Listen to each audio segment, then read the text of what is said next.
spread. New Jersey announcing its first presumed case, and that's on top of 11 confirmed cases in New York State. Yeah, 10 of those 11 cases stem from the same attorney from Westchester who tested positive for COVID-19. We have team coverage this morning as we learn more about the possible case in New Jersey and some schools in our area begin to close out of precaution. We want to begin with Eyewitness News reporter Derek Waller live in Hackensack this morning. Derek.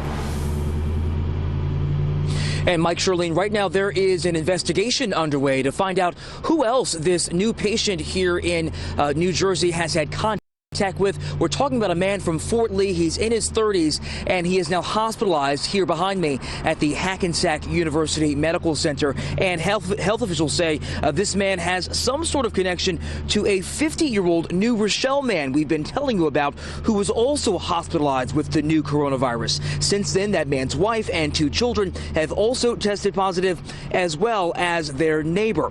Healthcare workers have also gotten back positive tests for a friend of that man, his wife, and their 3 kids. Also, the New Rochelle man's synagogue, Temple Young Israel in Westchester County, is also closed, and anyone who attended events there on February 22nd and 23rd are being told to self-quarantine. Health officials say this latest case in Fort Lee is an example of the virus spreading in the community, and no doubt more people will test positive. The second person was the first community spread.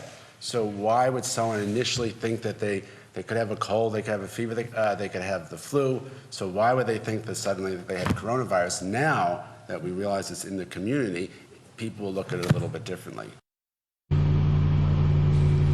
And so again, the test for this Fort Lee man came back positive at the state's lab in Trenton, and now it's on the way to the CDC in Atlanta for confirmation.